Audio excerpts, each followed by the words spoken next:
এক কাপ দুধ আর 2টি ডিম দিয়ে তৈরি করব আজকের সকালের জলখাবার। খেতে কিন্তু অসাধারণ আর কোনো রকম ঝামেলা ছাড়াই ঝটপট তৈরি করে নেওয়া যায়। তাহলে চলো দেখে নিই নাস্তাটা কিভাবে তৈরি করছি।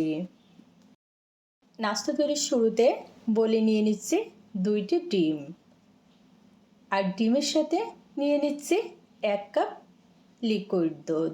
দুধ কিন্তু আগে থেকে জাল করে ঠান্ডা করে নিয়েছি। একটু সময় নিয়ে মিশিয়ে নিব যেন ডিমের কোনো লাম্পস না থাকে। টেস্ট অনুযায়ী লবণ, 1 টেবিল চামচ চিনি, তবে চিনি এখানে অপশনাল, চাইলে দিতে পারো, না চাইলে স্কিপ করতে পারো। 1/2 টেবিল চামচ কালো গোলমরিচের গুঁড়া। নিয়ে নিচ্ছি 800 গ্রাম পরিমাণ আটা। আমি কিন্তু এখানে আটা দিয়ে নাস্তাটা তৈরি করে নিচ্ছি, তবে তোমরা চাইলে আটার পরিবর্তে এখানে ময়দাও নিতে পারো।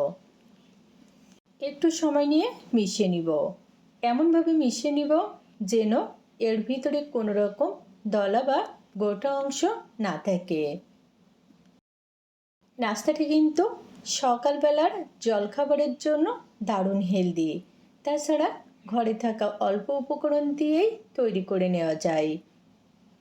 ফাইনালি কিন্তু আমার ব্যাটারটা এখন রেডি। তো তোমাদেরকে ঘনত্ব দেখিয়ে দিচ্ছি।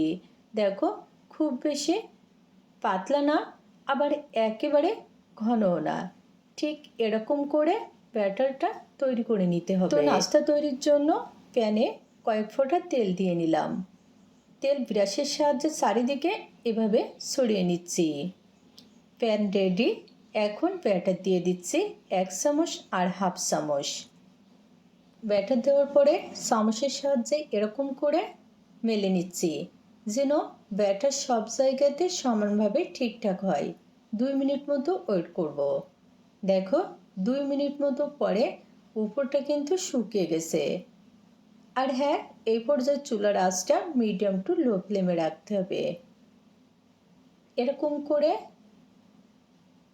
2 থেকে 2.5 মিনিট মতো ভেজে নিব।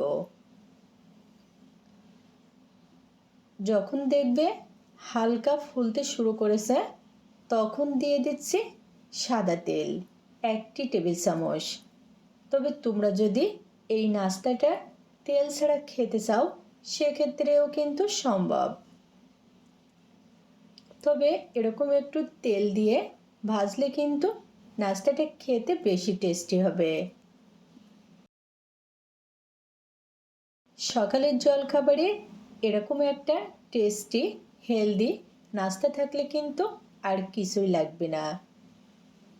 এরকম একটু চেপে চেপে ভেজে নিব, তাহলে নাস্তাটা অনেক বেশি ক্রিস্পি হবে। 2 থেকে 3 বার উল্টে পাল্টে ভাজার ফলে দেখো খুবই সুন্দর একটা কালার চলে এসেছে নাস্তায়, আর সেই সাথে নাস্তা ভালোভাবে ভাজা হয়ে গেছে। এখন তুলে নিচ্ছি। অল্প উপকরণে ঝটপট মজার একটা রেসিপি তোমাদের সাথে শেয়ার করলাম। যদি ভালো লাগে অবশ্যই ট্রাই করে দেখবে। আজকে নয়, অন্য কোনো দিন দেখা হবে মজার কোনো রেসিপি নিয়ে। খোদা হাফেজ।